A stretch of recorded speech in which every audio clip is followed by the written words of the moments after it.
سمجھ رہا کہ کتنا بڑا گناہ ہے. پیارے نبی علیہ السلام تو یہ فرما رہے ہیں اے عائشہ آپ نے ایک چھوٹا سا جملہ بولا ہے عائشہ رضی اللہ عنہا نے کہ پستہ پر ہے، لیکن اس کے باوجود بھی پیارے نبی فرماتے ہیں اے عائشہ آپ نے آج اتنا برا عمل کیا ہے، اتنا بڑا عمل کر دیا، اتنا برا عمل ہے جس کی بو اور گندگی کو اگر زہر میں ملایا جائے، اس میں ملایا جائے سمندر میں، تو پورا سمندر بو کے مارے میرے بھائیوں ملوث ہو جائے گا. لیکن پیارے نبی علیہ السلام نے جس چیز کو بیان فرما دیا ہمیشہ ہمیں یاد کرنے کی ضرورت ہے. ایک مرتبہ اللہ کے نبی علیہ السلام تمام صحابہ کے درمیان میں موجود ہیں، تمام صحابہ کے درمیان میں موجود ہیں، مسجد نبوی میں منبر پر کھڑے ہوئے ہیں اور تمام صحابہ کو خطاب کر کے فرمایا، تمام صحابہ سے فرمایا اے صحابہ اگر مجھ سے کوئی غلطی ہو گئی ہو، اگر کوئی مجھ سے کوتاہی ہو گئی ہو تو مجھے معاف کرنا،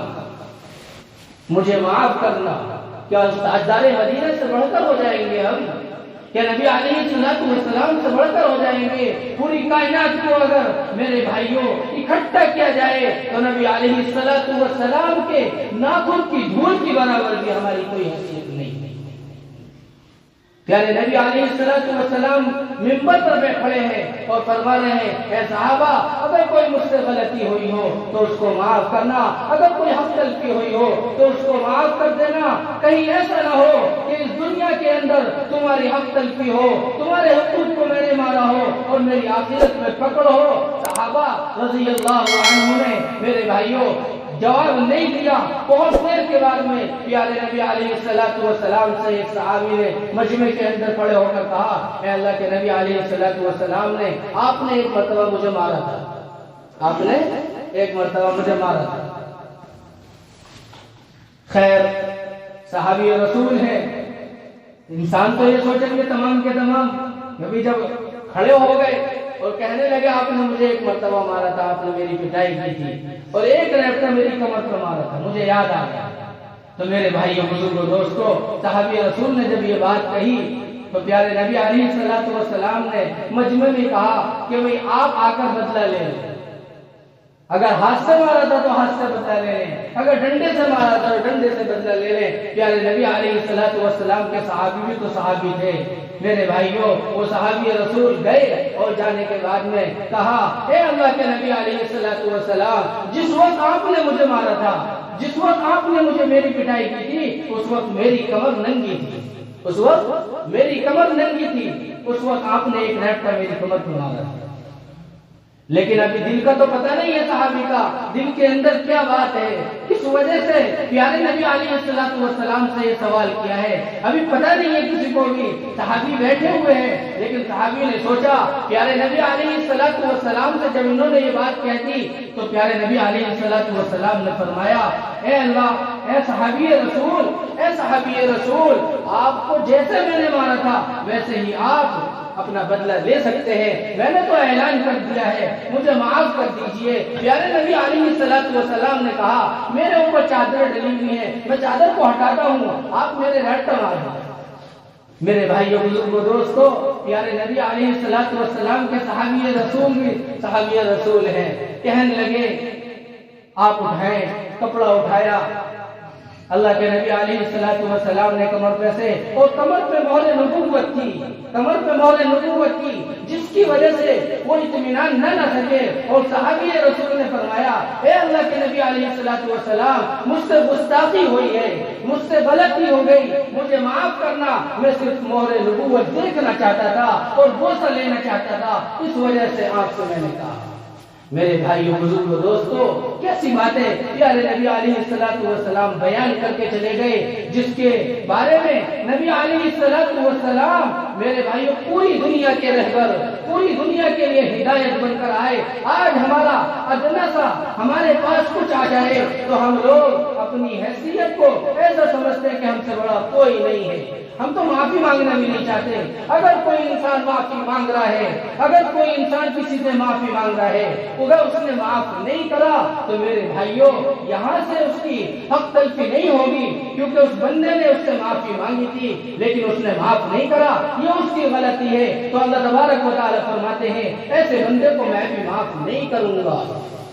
کہ آپ اللہ سے بڑے ہو گئے، وہ اللہ اگر انسان 24 گھنٹے گناہ کرے، 24 گھنٹے زناکاری کر رہا ہے، بدکاری میں ملوث ہے، لیکن اللہ سے کہتا ہے اے اللہ مجھے معاف فرما دے، اے اللہ مجھے معاف فرما دے، اب سے گناہ نہیں کروں گا، اب سے خطا نہیں کروں گا، اب سے غلطی نہیں کروں گا، تو اللہ تبارک و تعالیٰ کتنا کریم ہے، اس کو بھی معاف فرما دیتا ہے، اللہ اس کو بھی معاف فرما دیتا ہے، اس کو بھی بخش دیتا ہے۔ کیا ہماری حیثیت نہ تیتر کی نہ بٹیر کی؟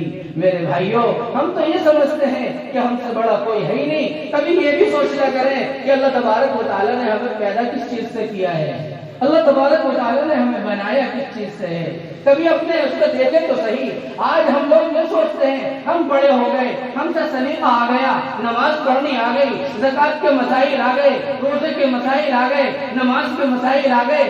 اگر کوئی مسجد میں آ گیا کوئی بچہ، مجھے بڑا افسوس ہوتا ہے میرے بھائیوں، برا نہ ماننا، میری بات کا برا نہ ماننا، بری لگے تو مجھ سے آ کر کہنا۔ میرے بھائیوں، میرے بزرگوں، دوستوں، پیارے نبی علیہ الصلوۃ والسلام کا زمانہ ہے، پیارے نبی علیہ الصلوۃ والسلام نماز پڑھ رہے ہیں، حسن حسین رضی اللہ عنہ، میرے بھائیوں، آپ کے نواسے پیارے نبی سجدے میں ہیں، آپ کے اوپر بیٹھ جاتے ہیں۔ پیارے نبی علیہ الصلوۃ والسلام ایک مرتبہ خطبہ دے رہے ہیں، خطبہ دیتے دیتے حضرت حسن اور حضرت حسین کو اپنی گود میں چڑھا لیا۔ میرے بھائیوں، کیا ہم ان سے افضل ہو جائیں گے؟ آج ہمارا حال تو یہ ہے، مساجد میں بچے نہیں دکھائی دیتے، مساجد میں بچے جو چھوٹے معصوم سے بچے ہوتے ہیں، ہم یہ سوچ کر انہیں بھگا دیتے ہیں کہ یہ تو شیطان پنے کرتے ہیں، یہ تو کھیل کرتے ہیں، یہ تو بدتمیزی کرتے ہیں۔ مجھے یہ تو سوچ کر بتائیے آپ، افسوس کی بات ہے کہ جب تم چھوٹے تھے، جب تمہارے اندر سلیقہ نہ تھا، ریٹ صاف کرنے کی تمیز نہ تھی، اس وقت تمہارا کیا حال تھا؟ تم اپنے دیوان کے اندر جا کر دیکھو۔ آج اللہ تبارک و تعالیٰ نے عقل سلیم دے دی، بالغ بنا دیا، سب کچھ دے دیا، اس کے باوجود بچوں کو ڈانٹ کر بھگا دیتے ہو۔ کیا یہ بچے کل کو مستقبل میں آنے والا جو زمانہ ہے، آنے والا جو مستقبل ہے، میرے بھائیوں، ان کا وہ کارآمد نہیں ہو سکتا؟ ایسا نہیں ہے میرے بھائیوں، اپنے آپ کو یہ سوچنے کی ضرورت ہے۔ اگر کوئی بچہ کسی صف کے اندر کھڑا ہو گیا ہے، اگر کھڑا ہو کر نماز پڑھ رہا ہے بیچ میں، اب اس کو ہٹانے کی آپ کو ضرورت نہیں، پہلے اس سے منع کر سکتے ہیں، اس سے کہہ سکتے ہیں سائڈ میں کھڑا ہو جائے، اس سے کہہ سکتے ہیں کہ بھائی بات مت کرنا، یہ کہنے کی ضرورت ہے۔ ایسا نہیں ہے کہ بچوں کو سب میں بٹھا لیا جائے، نہیں، بچوں کو سمجھایا بھی جائے، لیکن ان کو یاد رکھے بھگانا مت مسجد سے، ورنہ میرے بھائیوں مستقبل میں آنے والے زمانے کے اندر نہ یہ بچے دین کے رہیں گے نہ دنیا کے رہیں گے۔ حالات ایسے ہیں کہ آئندہ زمانے کے اندر پیارے نبی علیہ السلام فرماتے ہیں، روایات اور احادیث کے اندر پیارے نبی فرماتے ہیں کہ اللہ تبارک و تعالیٰ سے کل قیامت کے دن یہی بچے اپنے ماں باپ کا گربان پکڑ کر کھڑے ہو کر کہیں گے، اے اللہ، یہ خود نماز پڑھتا تھا، خود روزہ رکھتا تھا، خود دین کی باتیں کرتا تھا، خود نوافل ادا کرتا تھا، لیکن یہ مجھ کو مسجد میں جانے کو منع کرتا تھا، یہ مجھ کو مسجد سے بھگا دیتا تھا، یہ مجھ کو مسجد سے ہٹا دیتا تھا، یا مجھ کو دین کی بات نہیں سکھائی، میری تربیت اس نے نہیں کی، خود اپنے آپ سب عمل کیے، لیکن مجھ سے اس نے کبھی کچھ نہیں کہا۔ تو میرے بھائیوں یاد رکھیے گا کہ ہم نجات کے باوجود، ہمارے پاس نجات موجود ہے، لیکن اس کے باوجود ہم جہنم کے اس میں گڑھے میں جا کر گریں گے، یہی تو وجہ ہے۔ لیکن اگر ہم اس چیز پر توجہ ابھی سے نہیں دیں گے، اپنے بچوں کی اچھی تربیت بھی کریں، بچوں کو سمجھائیں، اے بچوں مسجد کے اندر بات نہیں کرتے ہیں، مسجد کے اندر بات کرنا منع ہے، اللہ تبارک و تعالیٰ ناراض ہوتا ہے۔ ہم لوگ اگر اپنے بچوں کو اس انداز سے سمجھائیں گے تو بچے ضرور مانیں گے۔ ایسا نہیں ہے، کیونکہ بچوں کی عادت ہوتی ہے، آپ نے انہیں سمجھایا، تھوڑی دیر بعد پھر وہ کھیلنے لگے، تھوڑی دیر بعد پھر وہ کھیلنے لگتے ہیں، کیونکہ ان کا تو مزاج ہے۔ اگر بچے کس کو کہیں گے؟ وہ بچے کیسے؟